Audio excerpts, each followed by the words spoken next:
อันลดธรรมนำใจให้สว่างทุกข์ก็สร้างใจสงบพบสุขีดื่มลดธรรมล้ำเลิศประเสริฐดียิ่งทวีเพิ่มค่าราคาคนขอนอบน้อมแด่องค์สมเด็จพระสัมมาสัมพุทธเจ้าอันเป็นพระบรมครูศาสดาเอกของโลกเป็นที่เปิ้งทางอกทางใจของเราพุทธศาสนิกชนไหว้สาพระสัทธรรมเจ้าพระอริยสงฆ์เจ้าตั้งหลายขอเจริญพรธรรมสวัสดีกับบรรดาญาติโยมสาธุชนท่านผู้ฟังทุกคนทุกท่านที่กำลังรับฟังรายการธรรมยามสายในคลื่น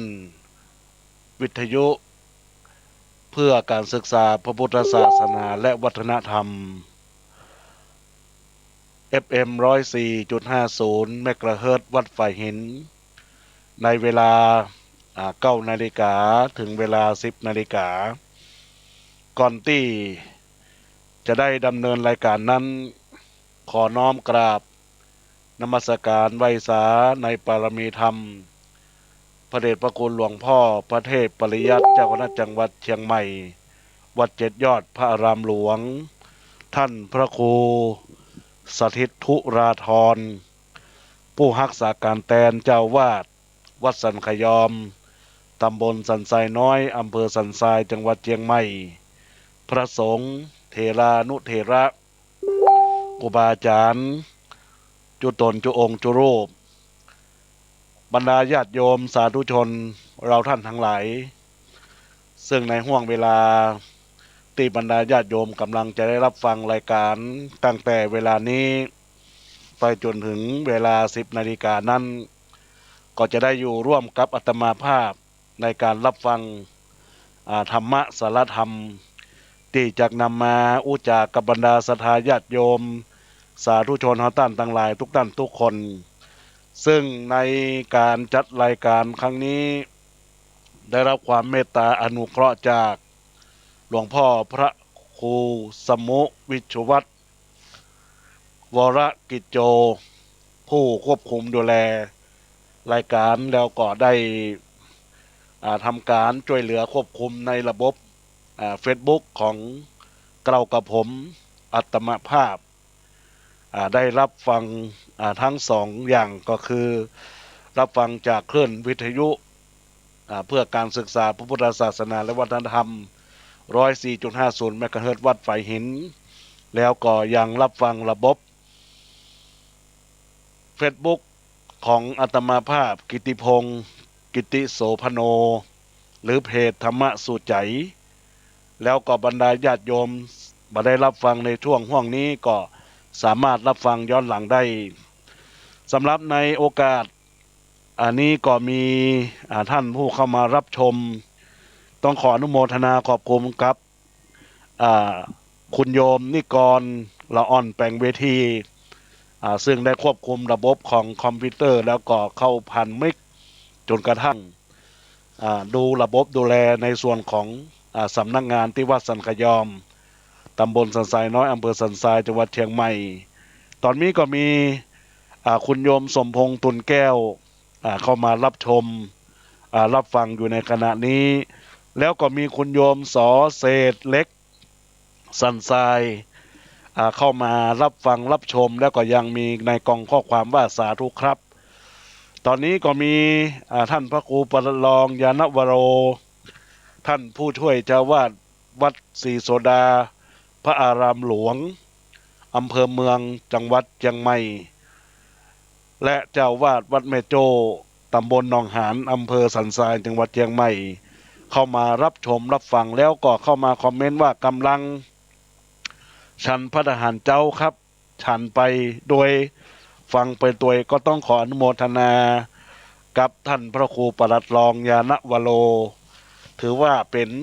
FC ในการรับฟังเวลาว่างๆของท่านก็จะเปิดเพลง ธรรมะ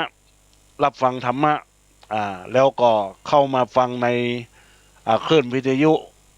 ในพระพุทธศาสนาทั้ง FM 96วัดพระธาตุดอยสุเทพ104.50เมกะเฮิรตซ์วัดฝ่ายหินท่านจะฟังอยู่ตลอดเวลาก็ถือว่าเป็นผู้รับฟังนะในโอกาสไปข้างหน้าก็จะได้อาราธนานิมนต์ท่านได้มาออกธรรมะด้วยกันตัวนะซึ่งท่านมีเมตตาได้รับฟังรับชมทั้งสองระบบทั้งวิทยุแล้วก็คลื่น FM 104.50แล้วก็เฟซบุ๊กของอาตมาภาพพระครูประหลัดกิติพงศ์กิติโสพโนผู้ช่วยเจ้าวาดวัดสันขยอมเลขานุการเจ้าคณะตำบลสันสายน้อยสันพระเนตรหรือพระอาจารย์แก่นญาติโยมทั้งหลายบรรดาญาติโยมท่านสาธุชนทั้งหลายวันนี้เป็นวันอังคารที่8ที่9ละญาติโยมทั้งหลายเป็นวันที่9แล้ววันเวลาเคลื่อนไปเรื่องรวดเร็วทุกท่านทุกคนก็สามารถที่จะทำคุณงามความดีไปเรื่อยๆอย่าให้ความดีนั้นหายไปไหนนะญาติโยมท่านสาธุชนท่านผู้ฟังท่านทั้งหลายเป็นความดีเป็นความงามที่เฮาท่านทั้งหลายจะได้ร่วมกันสร้างกุศลอันดีงามในส่วนของการที่เฮาท่านทั้งหลายได้รับฟังแล้วก็จะนำไปเป็นแนวทางในการดำรงอาชีพดำรงมั่นของบุญญาศรัทธาญาติโยมเฮาท่านทั้งหลายตอนนี้ก็มีแม่ญาติโยมจากสันทรายได้รับฟัง Facebook แล้วก็ได้เข้ามาอุจาในรายการเข้ามาทักทายในส่วนของกล่องข้อความโยมแสงจันแสงเครือทองว่าสาธุเจ้าอนุโมทนาเนอกับท่านที่ได้เข้ามาในกล่องข้อความได้รับฟังรับชมอยู่ในขณะนี้ก็เป็นที่น่าอนุโมทนาขอบคุณกับมุลศรัทธาญาติโยมสาธุชนท่านผู้ฟังของท่านทั้งหลายบรรดาญาติโยมสาธุชนพุทธบริษัททั้งหลายซึ่งในห่วงของการจัดรายการธรรมะยามสายธรรมะสู่ใจของอาตมาภาพพระครูประหลัดกิติพงศ์กิติโสพโนหรือพระอาจารย์แก่นได้เอ่ยกับบรรดาญาติโยมสาธุชนจากสัปดาห์ที่แล้วเรื่องธรรมะเรื่องของยุทธ5อย่างแล้วก็4อย่างวันนี้ก็คงจะเป็นการจบในเรื่องของ4อย่างถ้าหากว่าใครที่ติดตามรับฟังตั้งแต่สัปดาห์ที่แล้วก็จะได้เข้าใจในเรื่องนั้นวันนี้ก็จะเพิ่มเติมในเรื่องนี้ให้มันจบนะญาติโยมเป็นเรื่องไปศรัทธาญาติโยมก็จะได้เข้าใจเป็นธรรมะโดยตรงบางผู้บางท่านก็ได้เข้าโทรศัพท์เข้ามาอุจาว่ายังบัดเตศทำเมืองพ่องทำเมืองนี่ปนเตศหลายตนละญาติโยมทั้งหลายที่ไหนก็รับฟังถามว่าอาตมาเทศได้ก็เทศได้อยู่แต่อยากจะให้การบรรยายธรรมะแบบตรงสอนตรงๆให้บรรดาญาติโยมได้เข้าใจในส่วนของบุญกิริยาให้นำไปปฏิบัติได้ญาติโยมทั้งหลายถ้าเทศทำเมืองศรัทธาก็จะฟังกับเสียงบ่ได้ฟังเนื้อหาสาระมันก็บ่เกิดสาระธรรมนำไปปฏิบัติได้นะญาติโยมทั้งหลายก็ต้องขอฝากกับบรรดาญาติโยมท่านสาธุชนท่านผู้ฟังของท่านทั้งหลายตัวในเรื่องของการจัดรายการของอาตมาภาพก็จะเป็นการอู้จานำเอาสาระธรรมมาอู้จากับบรรดาศรัทธาญาติโยมสาธุชนท่านผู้ฟังของท่านทั้งหลายในญาติโยมทั้งหลายบรรดาญาติโยมท่านสาธุชนทั้งหลายในช่วงห่วงนี้ก็เป็นช่วงอากาศมีการเปลี่ยนแปลง2-3 วันฝนมันตกแต่ว่านี้ก็บดมืดทำให้หนาวตอนแรงก็มีฝนตกบางตีบางตังก็มีฟ้าฝนลูกเห็บมาญาติโยมทั้งหลายดังนั้นแล้วก็พยายามรักษาสุขภาพวันนี้ก็หนาวตอนเจ้านี่ก็หนาวมานักแกดังนั้นแล้วก็ญาติโยมสาธุชนของท่านทั้งหลายได้ รักษาสุขภาพร่างกายนะพยายามปฏิบัติตามยุคของ New Normal หรือว่ายุคของการปฏิบัติในยุคใหม่โดยเฉพาะการใส่แมสแล้วก็ล้างเจลแอลกอฮอล์อยู่ตลอดเวลาแต่ก่อนนี้เปิ้นบอกว่าคนไหนที่ใส่หน้ากากใส่กันบ่มีความจริงใจแต่เดี๋ยวนี้ใส่หน้ากากใส่กันมันมีความจริงใจเพราะว่าอยู่ห่างๆและห่วงๆซึ่งกันและกันแล้วก็จะเกิดความปลอดภัยต่อสุขภาพร่างกายในญาติโยมท่านสาธุชนทั้งหลายบรรดาญาติโยมท่านสาธุชนทั้งหลายอาตมาภาพจะได้หยิบยกเอาเรื่องของยาสี่อย่างมามาจาให้ศรัทธาญาติโยมได้เพิ่มเติมให้จบไปเป็นเรื่องไปในญาติโยมทั้งหลายนะยาซีนี้ก็คือในลักษณะของยากัดกันคำว่ายากัดกันนั้นเป็นพระราชดำรัสของพระบาทสมเด็จพระเจ้าอยู่หัวที่ได้เกยพระราชทานแก่คณะบุคคลผู้บริหารนะและพระสงฆ์นิกรทุกเราที่เข้าเฝ้าถวายพระพรชัยมงคลในมหามงคลวรโอกาสที่เป็นวันเฉลิมพระชนมพรรษาเมื่อวันที่4 ธันวาคมที่ผ่านมาญาติโยมทั้งหลายซึ่งก็เป็นการทรงรับสั่งว่ามีอยู่4 ข้อในญาติโยมทั้งหลาย1ก็คืออย่าทะเลาะเบาะแว้งขัดแย้งแข่งชิงดีชิงเด่นกันแล้วก็2อย่าโกรธกันอย่าประทุษร้ายกัน3ก็คืออย่าเกลียดกัน4อย่าแกล้งกันในลักษณะทั้ง4ข้อนี้ญาติโยมทั้งหลายอย่าทะเลาะเบาะแว้งขัดแย้งแข่งดีกันก็คืออย่าจิกตีกันอย่าโจมตีกัน2อย่าโกรธกันอย่าประทุษร้ายกันจงมีแต่ความเมตตาสุขต่อกันและกัน3ก็คืออย่าเกลียดกันอย่าชิงชังและอย่าอาฆาต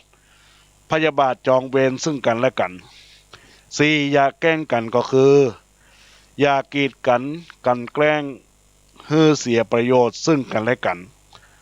เมื่อทุกคนบ่กีดกันบ่โกรธกันบ่เกลียดกันนะแล้วก็บ่แกล้งกันแล้วจะทำให้อันยังจงหันมาเกี่ยวกันและกันมากอดกันแล้วทุกท่านจะพบแต่ความสุขคำว่าเกี่ยวกันก็คือหันหน้าเข้ามาเจรจาในทางสังสรรค์ในทางสร้างสรรค์อู้จากันด้วยไมตรีจิตมิตรภาพก็จะก่อให้เกิดความซาบซึ้งบ่ใจเศร้าใจให้เกิดความเข้าใจบ่ใช่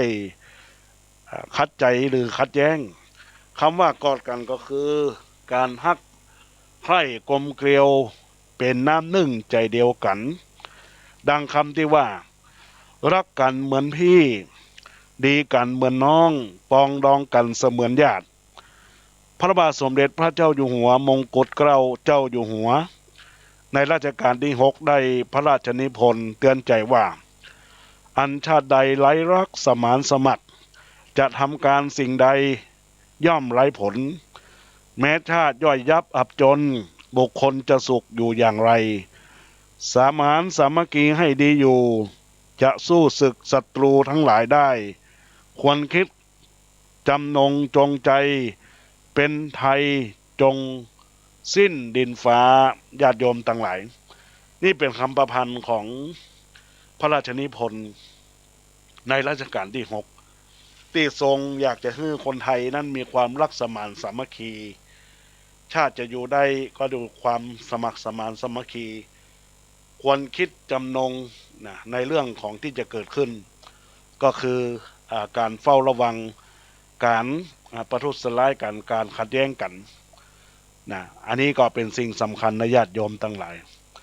ท่านผู้ฟังทั้งหลายย้อนอดีตว่าวันที่6 มกราคม 2544ที่จะถึงที่ผ่านมานั้นญาติโยมทั้งหลายนับเป็นวันประวัติศาสตร์ของไทยและชาวไทยอีกวาระหนึ่งในการปกครอง วันประวัติศาสตร์ของชาติไทยและชาวไทยอีกวาระหนึ่งในการปกครองระบอบประชาธิปไตยอันมีพระมหากษัตริย์ทรงเป็นประมุขที่ทุกท่านจะได้แสดงออกซึ่งความสามัคคีด้วยการไปฮักกันอยู่ร่วมกันในการปกครองระบอบประเทศที่มีเป้าหมายที่ดีในญาติโยมทั้งหลายเพื่อให้ทุกคนนั้นมีคุณวุฒิมีคุณธรรมมีความสามารถเข้ามากอบกู้ฟื้นฟูสถานภาพของประเทศในทุกๆด้านมั่นคงแข็งแรงเป็นสง่าราศีแก่พี่น้องชาวไทยทั้งหลายบรรดาท่านผู้ฟังตั้งหลายว่าทุกวันนี้นะญาติโยมตั้งหลายเมื่อมีระบบการเมืองมีความเข้มแข็งระบบในการเป็นอยู่มีการเกิดการพัฒนาความสุขของในไทยก็จะเกิดขึ้นนะญาติโยมทั้งหลายตอนนี้ขอทักทายกับบรรดาญาติโยมคุณโยมยุพาพรหมวิชัยกำลังรับชมได้ก็เข้ามาในกล่องข้อความว่าสาธุสาธุเจ้าแล้วก็มีอาจารย์แม่ครูเปรมจิตอุปพันธ์ได้เข้ามาในกล่องข้อความสาธุคราแล้วก็รับชมรับฟังพร้อมด้วยตู่ยุทธนาเจ้าหน้าที่อำเภอสันทรายกำลังเข้ามารับชมแล้วก็มีท่านพระคุณเจ้าจากวัดสุวรรณสิมพีวัดป่างิ้วได้เข้ามากำลังรับชมก็นมัสการถวายความเคารพพร้อมด้วยเจริญพรธรรมสวัสดีกับทุกท่านที่กำลังเข้ามารับชมรับฟังในรายการตอนนี้นะญาติโยมทั้งหลายท่านพระคุณเจ้าเจริญพรนมัสการนะครับและตลอดถึงมีท่านอาจารย์ภาธิการมานิตแก้วมณีจากเจ้าวาดวัดบ้านหลวยอำเภอเมืองจังหวัดลำพูนได้เข้ามาในรายการรับชมรับฟังใน Facebook ก็ขอนมัสการนะครับญาติโยมทั้งหลายในการพัฒนาประเทศเนี่ยสิ่งสำคัญที่เราจะต้องสนับสนุนร่วมกันคือมีหลักของคุณธรรมและคุณสมบัติของการพัฒนาประเทศหนึ่งก็คือต้องมีนโยบายดีจะทำอันยังเพื่อประเทศชาติและประชาชนพ่องสองมีอุดมการณ์ยึดมั่นในสัจจะต้องทำตามเจตนารมณ์นั้นๆให้ได้สามทำงานเป็นทีมมีความรู้มีความสามารถมีสติปัญญามีวิจารณญาณบ่ใจคอยรับแต่รายงานประการที่สี่บ่เห็นแก่ตัวต้องเห็นแก่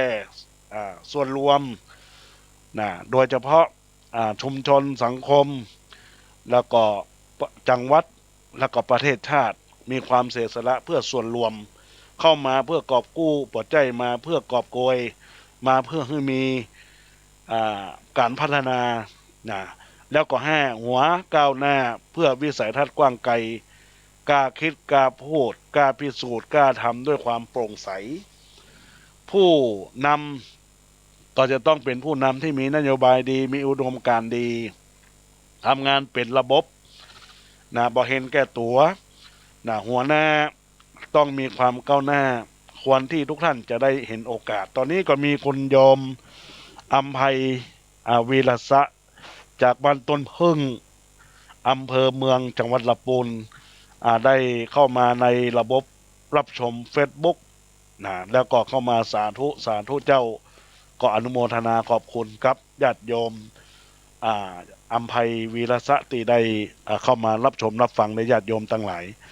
ดังนั้นแล้วญาติโยมทั้งหลายการเป็นลักษณะของผู้นำจะต้องมีการชอบด้วยสัญญารับปากอันใดก็เคยทำต้องทำตามคำอู้คำจ๋าพูดน้อยแต่ทำน้อยมันก็ไม่มีประโยชน์พูดมากแต่ทำน้อยเนี่ยมันก็ไม่มีประโยชน์นะญาติโยมทั้งหลายแล้วก็ประการที่สองต้องท้าสาบานต้องแอบชอบแอบอ้างฟ้าดินเมื่อสิ้นหนทางแต่รับชอบด้วยผิดมักปฏิเสธประการที่สามงานบ่เป็นขาดความรู้ความสามารถเป็นที่พึ่งของประชาชนบ่ได้ 4. เห็นแก่ตัวรักทีบยิ่งกว่ารักชาติบ่เสียสละจริงมุ่งประโยชน์ตนพักพวกเป็นที่ตั้งประการที่5มัวโลกีก็คือพฤติกรรมบ่สะอาดประวัติบดีเสียศักดิ์ศรีแก่ประเทศชาติและสถาบัน6บ่มีอุดมการณ์ย้ายพักเป็นว่าเล่นเต้นตามกระแสพวกมากลากไปหรือย้ายไปย้ายมา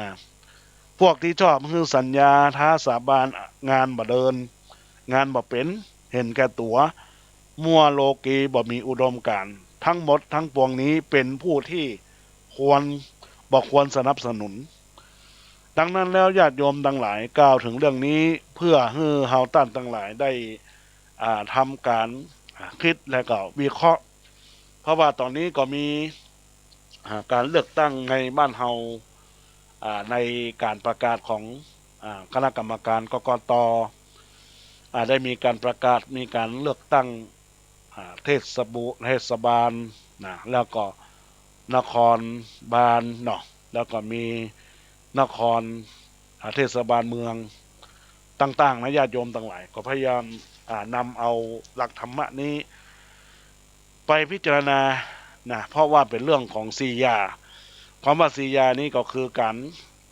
กล่าวถึงเรื่องของความสำคัญของประเทศชาติของพระบาทสมเด็จพระเจ้าอยู่หัวภูมิพลอดุลยเดชในรัชกาลที่9แล้วก็ยังปัจจุบันคือรัชกาลที่10ก็ยังยึดถือต่อเนื่อง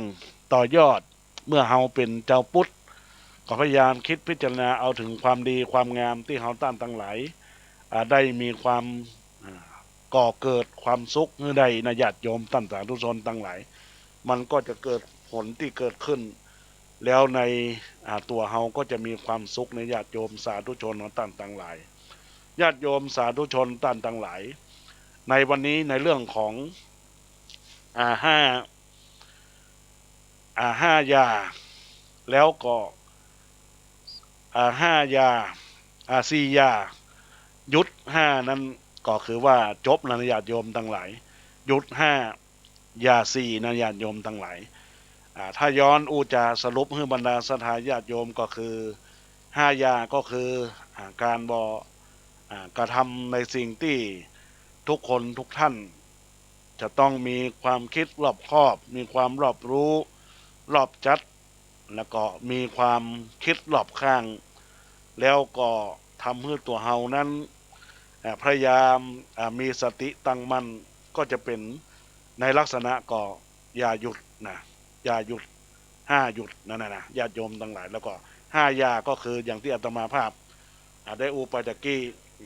5 ยา4นั่นนะญาติโยมทั้งหลายดังนั้นแล้วก็ขอฝากข้อคิดคติเตือนใจให้บรรดาญาติโยมสาธุชนของท่านทั้งหลายได้นำไปคิดพิจารณาถึงความดีความงามที่เราจะได้สร้างเป็นบุญกุศลคือกับตนตัว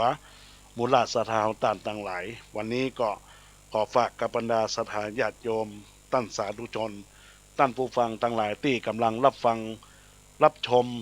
ในระบบ Facebook รับฟังในคลื่นวิทยุ 104.50 วัดฝ่ายหินในโอกาสนี้ญาติโยมท่านทั้งหลายเป็นบุญเป็นกุศลที่จะก่อเกิดในความสุขความเจริญในหน้าที่กิจการงานของบรรดาศรัทธาญาติโยมท่านทั้งหลายตอนนี้ก็มีอาจารย์ลุงอ้วนได้กำลังรับชมรับฟังในคลื่นวิทยุ FM 104.50 เมกะเฮิรตซ์พร้อมด้วยได้รับชมในระบบ Facebook ในขณะนี้ของอัตมาภาพกิติพงศ์กิติโสพโนแล้วก็มีคุณโยมน้ำหวานนวดแผ่นไทยได้เข้ามารับชมรับฟังพร้อมด้วยคอมเมนต์ว่าสาธุสาธุข้าก็ขอเจริญพรกับคุณโยมน้ำหวานนวดแผ่นไทยฮือมีกิจการงานเจริญรุ่งเรืองก้าวหน้าได้ลูกค้าหลายๆเนอแต่ละวันก็อนุโมทนาขอบคุณกับคุณโยมน้ำหวานนวดแผ่นไทยวันนั้นได้มีโอกาสอาราธนานิมนต์อาตมาภาพได้ไปเทศนาธรรมที่งานชาปนกิจศพ ในสายเครือญาติสายผู้ใหญ่ทางสามีได้เทศนาธรรมทำกตัญญูกตเวทิตาธรรมวันนี้ได้มาทักทายในรายการน้ำหวานนวดแผนไทยดังนั้นแล้วสามารถรับฟังสามารถรับชมใน Facebook ก็ขอให้กิจการของคุณโยมน้ำหวานนวดแผนไทยจงเจริญก้าวหน้ารุ่งเรืองจะได้มีเพศภัยอันตรายต่างๆอนุโมทนาขอบคุณกับคุณโยมน้ำหวานที่ได้เข้ามาคอมเมนต์สาธุค่ะนวดแผนไทยคือพ้นจากภัยคือไก่จากโทษโดยเฉพาะโรคโควิดคือหายไปธุรกิจการนวดแผนไทยคือเจริญก้าวหน้าเน้อคุณโยมน้ำหวานก็ขอเจริญพรในโอกาสนี้ตัวเองบรรดาญาติโยมท่านสาธุชนท่านต่างหลายในโอกาสเวลาที่อาตมาภาพจะได้มาพบปะกับบรรดาญาติโยมสาธุชนต่างหลายในโอกาสนี้ก็ยังเหลือเวลาแถมนักแถมหลายประมาณ30นาทีก็ขอเจริญพรกับบรรดาศรัทธาญาติโยมสักครู่หนึ่งก็จะได้หยิบยกเอารายการม่วนงานสันเล่ามาอู้จากกับบรรดาศรัทธาญาติโยมสาธุชนท่านต่างหลายเพื่อเป็นบุญเป็นกุศลกับการอู้จาในรายการเพราะว่าเอาธรรมะมาอู้จาญาติโยมสักโยมก็จะเบื่อจะใกล้เนาะเอาคือเล็กๆน้อยๆเป็นต่อมน้ำลายต่อมน้ำเหลืองนี่นะหรือว่าเอาเป็นแนวทางพอสมควรก็บรรดาญาติโยมก็จะได้มีความสุขมีความเจริญในญาติโยมท่านทั้งหลายในการประพฤติปฏิบัติในโอกาสนี้ญาติโยมทั้งหลายอาตมาภาพจะย่อยหยิบยก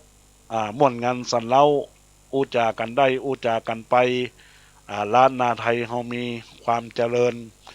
วันนี้จะอู้เรื่องลมนะญาติโยมทั้งหลายเพราะว่าช่วงนี้เป็นช่วง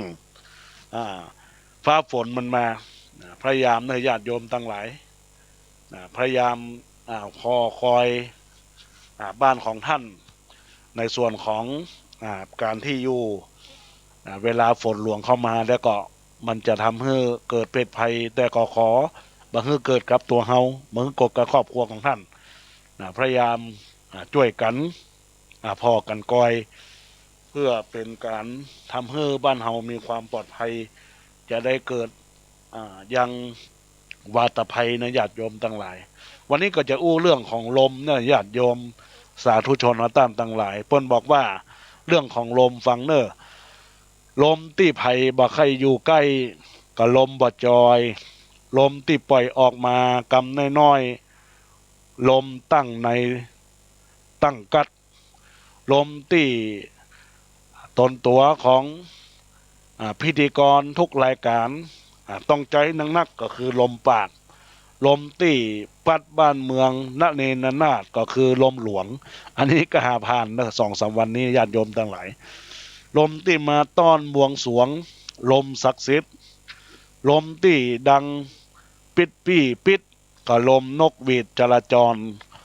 ลมที่ต้องกินยาถอนลมพิษเดือนลมที่กรมอุตุเปิ้นเตือนลมพายุลมที่ทำให้รถลุลมอย่างในลมที่ต้องผิงไฟลมหนาวลมที่แสนเศร้าลมแรงลมที่เป็นแก่นลมในลูกโป่งลมที่อยู่ในกลางต้งลมเข้าเต้าลมที่ปัดตอนเจ้าลมเย็นลมที่อยู่ในของเล่นลมแก๊สลมที่ดังแป๊ดลมอยู่ในห้องน้ำลมที่เดิมเป็นประจำลมรถลมที่ห้ามมดลมหายใจลมที่หนังจีนเปิ้นใจลมปานลมที่เมียมีประจำลมบดี ญาติโยมมาตั้งหลายก็เลือกเอาเนอะลมไหนที่เฮา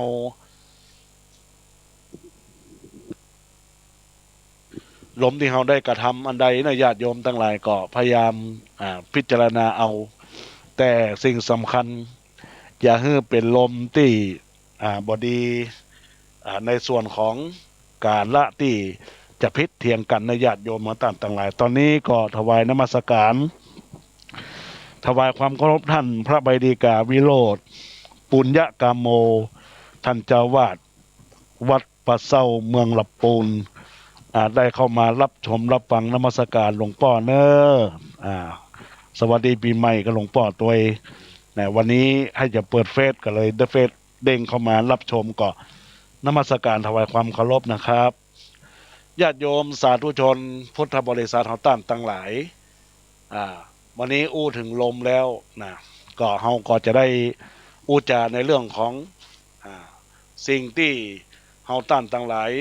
เป็นเรื่องใกล้ตัวเป็นเรื่องของธรรมดามันเป็นธรรมดาจะได้ญาติโยมทั้งหลายเปิ้นบอกว่ายิ่งหาก็ยิ่งได้ยิ่งไปก็ยิ่งถึงยิ่งหูก็ยิ่งซึ้งยิ่งคำนึงก็ยิ่งห่วงใยยิ่งอ่านก็ยิ่งหูยิ่งดูก็ยิ่งเห็นยิ่งทำก็ยิ่งเป็นยิ่งบำเพ็ญก็ยิ่งได้บุญยิ่งแต่งก็ยิ่งสวยยิ่งรวยก็ยิ่งเยี่ยมยิ่งเหี้ยมก็ยิ่งโหดยิ่งบดก็ยิ่งบังยิ่งห่างก็ยิ่งเหินยิ่งเขินก็ยิ่งอายยิ่งใจก็ยิ่งมดยิ่งอดก็ยิ่งทนยิ่งบนก็ยิ่งบ้ายิ่งกล้าก็ยิ่งหาญยิ่งตานก็ยิ่งได้บารมีอันนี้แหละญาติโยมของท่านทั้งหลายก็เป็นเรื่องธรรมดาเนื้อญาติโยมทั้งหลายอันไหนที่เป็นบุญอันไหนที่เป็นกุศลก็พยายามเอาไปใช้ในชีวิตประจำวันของบุรุษทายญาติโยม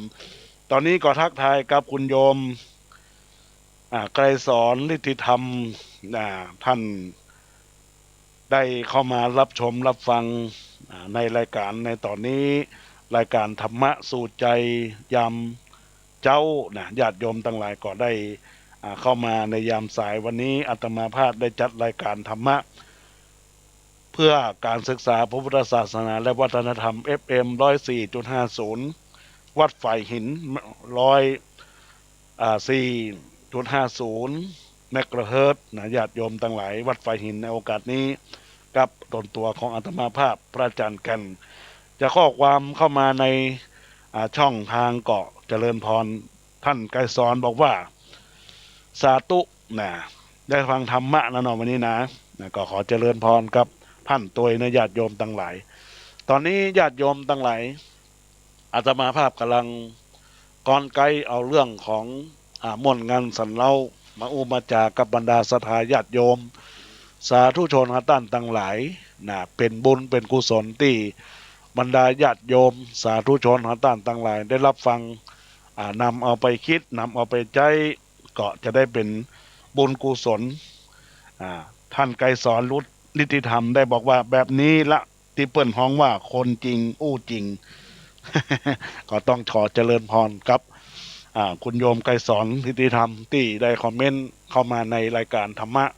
ในตอนนี้เปิ้นทำกิจการการค้าการขายในส่วนของทำอาหารซึ่งทำเกี่ยวกับการค้าขายในตลาดกัดก้อมเนาะก็ขอให้มีความเจริญรุ่งเรืองในหน้าที่กิจการงานในการค้าขายโดยเฉพาะทำอะไรก็ขอให้สำเร็จเด้อจะไปลืมมาพบปะกันพ่องเด้อในนี้ก็เป็นบุญเป็นกุศลก็กับการจัดรายการครั้งนี้ก็มาเป็นการพบปะกับบรรดาญาติโยมสาธุชนต่างหลายตัวเป็นบุญเป็นกุศลเนอะได้เข้ามาในกองข้อความบอกว่าขอบคุณครับก็เจริญพรอนุโมทนาบุญกับคุณโยมไกรสอนตัวที่ได้เข้ามาอู้จาได้มาอู้จาพบปะกันเนอะเป็นบุญเป็นกุศลในญาติโยมทั้งหลายช่วงนี้เป็นช่วงหน้าหนาวกำลังจะข่วงเข้าหน้าร้อนอาตมาภาพก็จะได้อู้จาเรื่องผ้าสัปปะให้บรรดาญาติโยมว่าผ้าเจ็ดน้ำตาก็คือผ้าเจ็ดหน้าผ้าถวายมหาเทลาผ้าจำนำพรรษาผ้านักนันกาก็คือผ้าป่าผ้ากันหนาวที่ซื้อมาก็คือผ้านวมผ้าที่กวนผ้ามัดหัวจิโกผ้าที่สาวโชก็ผ้าปันคอผ้าห่อละอ่อนนั่นรอผ้าอ้อมผ้าบะหอมผ้าเจ็ดติน ผ้าตาลหาผีก็ผ้าปังสกุล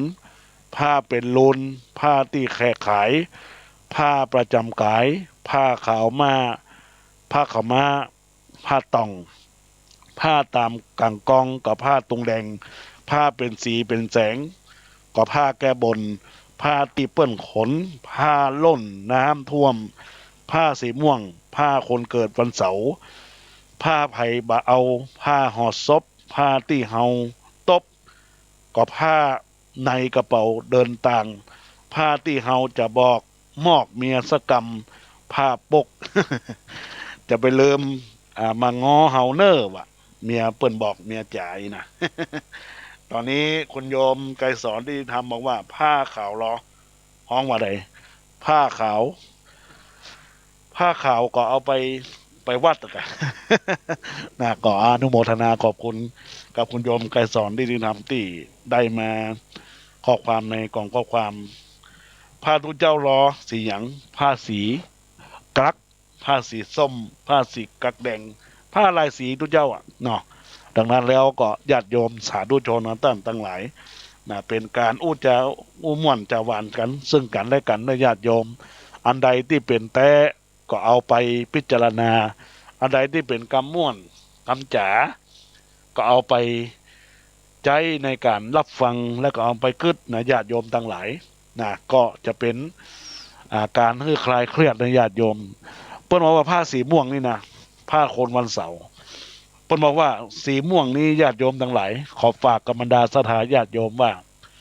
ถ้าคนไหนได้เอาใจผ้าสีม่วงนี้นะมาเป็นการกินีอภัยสักคนนะอันนี้ได้อ่านในตำราผ้าสีม่วงนี่เป็นผ้าเดชผ้าบารมีนะผ้ามีฤทธิ์ทีเตจะเนยญาติโยมทั้งหลายผ้าสีม่วงนี่นะท่านใดที่บ่ค่อยชอบสีม่วงนี่พยายามเอามาสนับสนุนตนตัวของตัวเอง เพราะว่าสีม่วงนี้มีฤทธิ์ทีเตจะนะฤทธานุภาพได้ดี จะทำการใดบอกว่าจะเป็นการธุรกิจส่วนตัวนี่พยายามเปิ้นมีสีที่เฮาชอบสีของเฮาที่เฮาชอบจะไปลืมสีม่วงสีม่วงก็จะเป็นสีที่สนับสนุนกำจูอุดหนุนตัวเฮาพี่อ้ายไกรสอนที่ทำบอกว่าผ้าห่อศพกะผ้าห่อศพก็คือผ้าที่เป็นผ้าหุ้มศพห่อศพก็คือผ้าที่เฮามาเอาในญาติโยมทั้งหลายดังนั้นแล้วก็ขอฝากตัวเองเนอะจะไปเอาผ้าห่มศพเพราะว่าเฮามีความเจริญก้าวหน้ารุ่งเรืองในชีวิตการงานจะไปเจ็บจะไปจนจะไปไข้จะไปเมื่อยนะวันนี้ได้ฟังรายการธรรมะก็จะเป็นบุญเป็นกุศลกับบรรดาศรัทธาญาติโยมสาธุชนเฮาตั้นทั้งหลายเนอะกับพระคุณโยมก็ยังตักเข้ามาว่าผ้าสีขาว ผ้าสีขาวเป็นผ้าบริสุทธิ์เด้อนะทำบันไดก็จะได้สำเร็จตัวนะขาวบริสุทธิ์แต่ว่าจะไปขาวซาลาเปาถ้าขาวซาลาเปาแล้วบาดาดีกวนในญาติโยมต่างหลายก็ขอฝากกับบรรดาศรัทธาญาติโยมสาธุชนทั้งต่างหลายตอนนี้อาตมาภาพได้อุจารายการกับบรรดาศรัทธาญาติโยมสาธุชนต่างหลายนะตอนนี้ก็มีเวลาจะได้ปล่อยโอกาสคือบรรดาศรัทธาญาติโยมได้โทรศัพท์เข้ามาในรายการธรรมะยามสายธรรมะสู่ใจวันนี้จะได้ได้จากกับบรรดาศรัทธาญาติโยมสาธุชนทั้งหลายเป็นธรรมะที่จากกับบรรดาศรัทธาญาติโยมไปอันไหนที่จะนำไปใจอันนั้นที่จะได้นำไปปฏิบัติหรือว่าอันไหนที่บ่ควรเอาก็เอาละไว้ให้อาตมาภาพในรายการเนื้อญาติโยมทั้งหลายท่านไกรสอนมาว่าฮ่าที่ให้สุขใจในเรื่องของผ้าขาวตะกี้นั่นนะบอกว่าตู้ออกอากาศที่วัดกาสำหรับการออกรายการก็มาออกที่วัดเนี่ยลิงก์ไปที่ทางหลวงพ่อพระครูวิชวัตรวรกิจโจลิงก์ไปแล้วก็ส่งไปที่วัดฝ่ายหินท่านเจ้าหลวงพ่อพระครูวิชวัตรวรกิจโจท่านรักษาการเจ้าวาดวัดฝ่ายหินเปิ้นก็นำไปออกให้ นำไปออกแล้วก็สนับสนุนเวลาได้2 เวลาวันจันทร์วันอังคารเวลา9 โมงถึง10 โมงเวลาวันพฤหัสเวลาบ่าย โมงถึง2 โมงเหมือนกับที่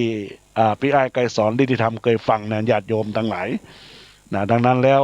วันนี้ญาติโยมสาธุชนได้รับฟังแล้วจะมีสิ่งใดอันใดที่จะได้อู้จ๋าในรายการธรรมะของอาตมาภาพก็สามารถที่รับฟังแล้วก็โทรศัพท์เข้ามาอู้จ๋าในรายการที่เบอร์โทรศัพท์096 262 9694 096 262 9694อาตมาภาพก็รอรับสายหน้าไมค์ของบรรดาศรัทธาญาติโยมที่เบอร์โทรศัพท์วันนี้ใน Facebook นี้เปลี่ยนรูปภาพเพราะว่าทุกครั้งนี่จะเป็นรูปภาพนิ่งบดายหลวงพ่อพระครูวิสุวัตรก็พยายามช่วยให้มีรูปขยายสไลด์ไปแล้วก็เอารูปของอาตมาภาพได้เข้าไปใส่ตัวเป็นรีวิวรูปภาพใน Facebook ญาติโยมก็จะได้พอได้กอยตัว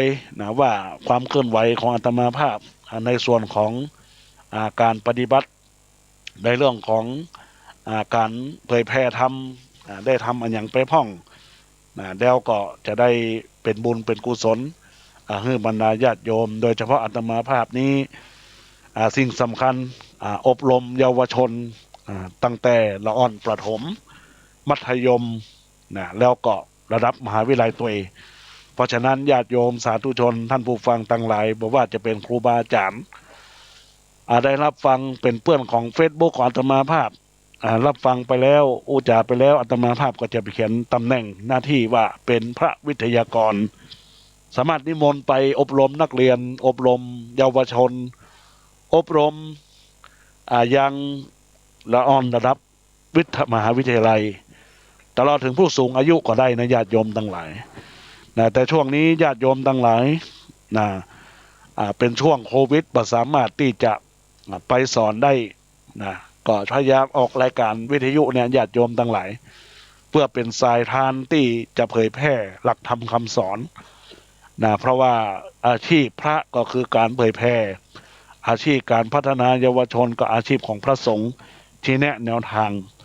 ท่านไกรสอนทุติธรรมบอกว่าผู้ชมผู้ติดตามจะได้หู้ได้หันว่าท่านได้ทำแท้แต่จริงทำจริงแล้วก็ยังอนุโมทนาว่าดีแล้วครับก่อนอนุโมทนากับคุณโยมไกรสอนที่ได้เข้ามาข้อความนี้ก็จะได้ไปแพร่กระจายไปในเปื้อนของท่านก็จะได้รับทราบได้รู้จักมักคุ้นกันในรายการแล้วก็จะได้รับฟังก็ต้องขอฝากรายการธรรมะให้กับบรรดาญาติโยมสาธุชนของต่างหลายตัวที่รับฟังในขณะนี้ตอนนี้ก็ยังเปิดโอกาสให้บรรดาญาติโยมสาธุชนทั้งหลายได้โทรศัพท์เข้ามาที่เบอร์โทรศัพท์096 262 9694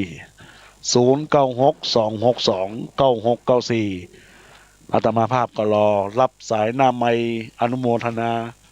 บุญกุศลส่วนในหน้าเฟซนี่ก็จะได้จะอนุโมทนากับทุกคนทุกท่าน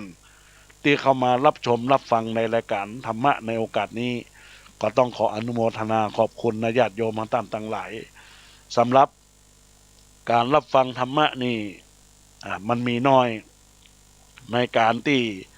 ทางขึ้น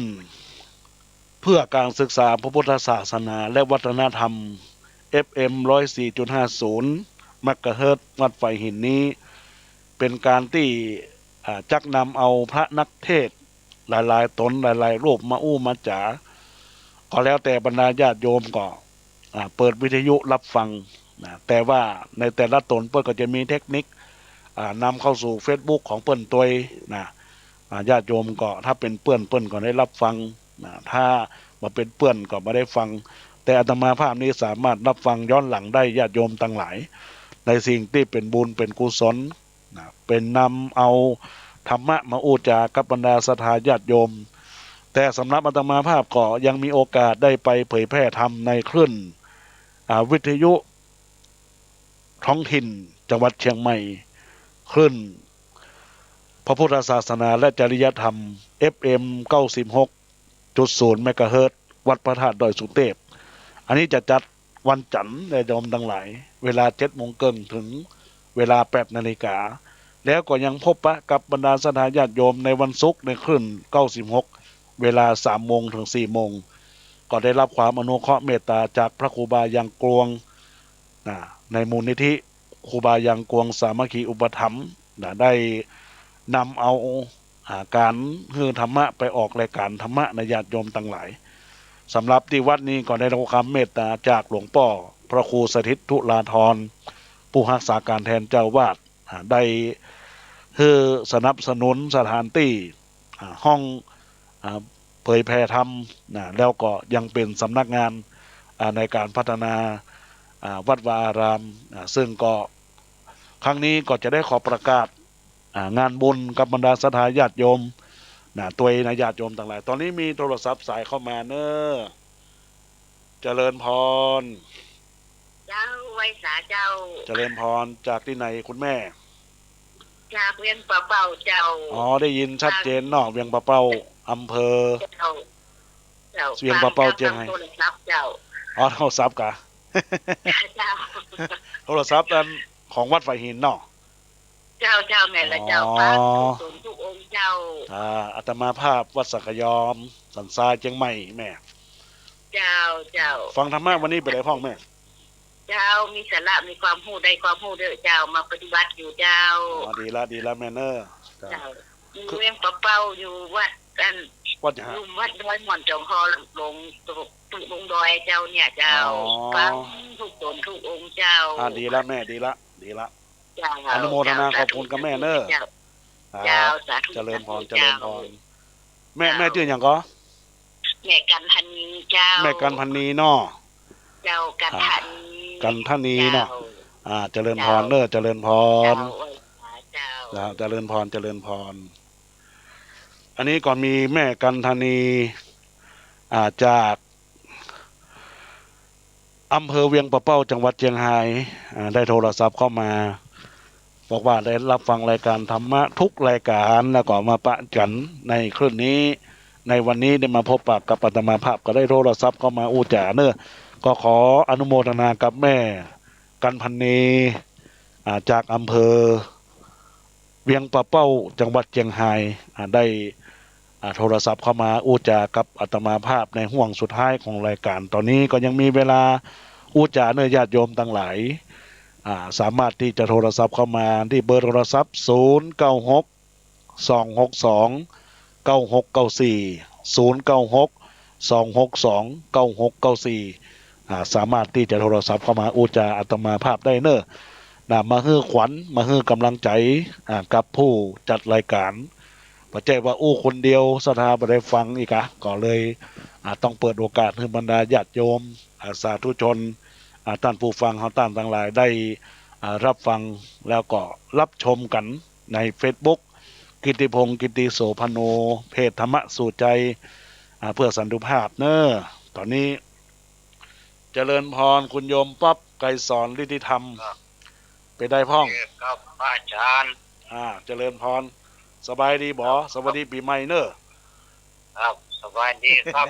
แล้วฟังต่อชัดเจนครับเนื้อหาสาระเป็นที่ประทับใจจ้าเจริญพร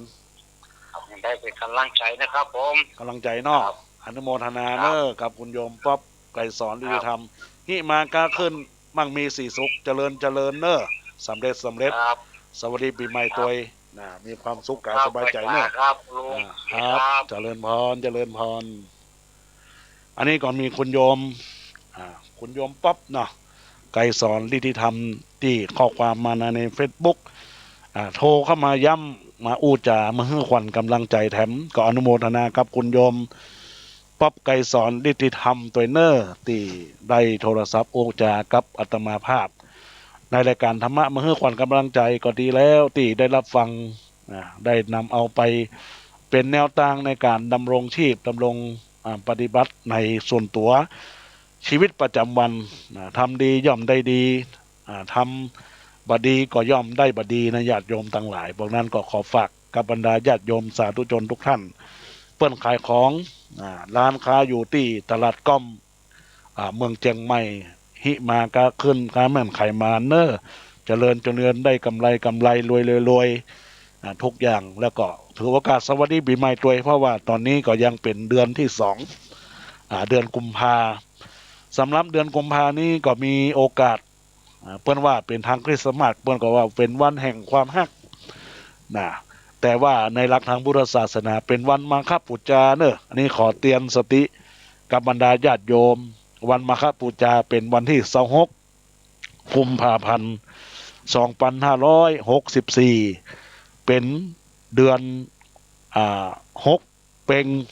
ได้มาจุจรรอดถึงปีนี้มี8 2 หนวันมาฆก็ได้เกิดในวันที่26กุมภาดังนั้นแล้วญาติโยมทั้งหลายก็เตรียมเนื้อเตรียมตัวไปวัดไปวาอารามแม้นว่าจะมีเพศภัยโรคโควิดก็ตามเฮาก็พยายามเนอะใส่แมสล้างเอลเจลแอลกอฮอล์อยู่ห่างๆแบกห่วงๆนี่ก็ขอฝากกับบรรดาศรัทธาญาติโยมสาธุชนท่านผู้ฟังรายการธรรมะยามสายกับอาตมาภาพธรรมะสู่ใจพระอาจารย์แกนเนอร์ญาติโยมทั้งหลายตอนนี้ยังมีโอกาสที่จะได้อู้จากันแหมสักประมาณ5 นาทีญาติโยมอาตมาภาพก็จะอู้ไปเรื่อยๆญาติโยมก็สามารถที่จะโทรศัพท์เข้ามาที่เบอร์โทรศัพท์096 262 9694อู้จากันได้อู้จากันมาเพื่อเปิดอกเปิดใจธรรมะที่อาตมาภาพได้อู้จาไปเมื่อต้นรายการม่วนงานสันเล่าเป็นคำอู้จานั้นเป็นสิ่งจะใดเขาอู้จากันได้เนื้อญาติโยมทั้งหลายเป็นบุญเป็นกุศลในญาติโยมตอนนี้ก็จะได้ถือโอกาสได้ประกาศประชาสัมพันธ์บรรดาญาติโยมในส่วนของวัดของอาตมาภาพซึ่งประจำเดือนทุกเดือนในวันที่19ทุกวันที่19ของเดือนก็ตกวันที่19วันศุกร์ที่19กุมภาพันธ์2564จะได้มีการทำบุญถวายทานอุทิศไปถึงหลวงพ่อพระโอภาสวิหารกิจสรีระร่างสังขารธาตุขันธ์ของเปิ้ลก็ยังอยู่ที่บนพระวิหารจะมีการพระราชทานเพลิงศพในปีหน้า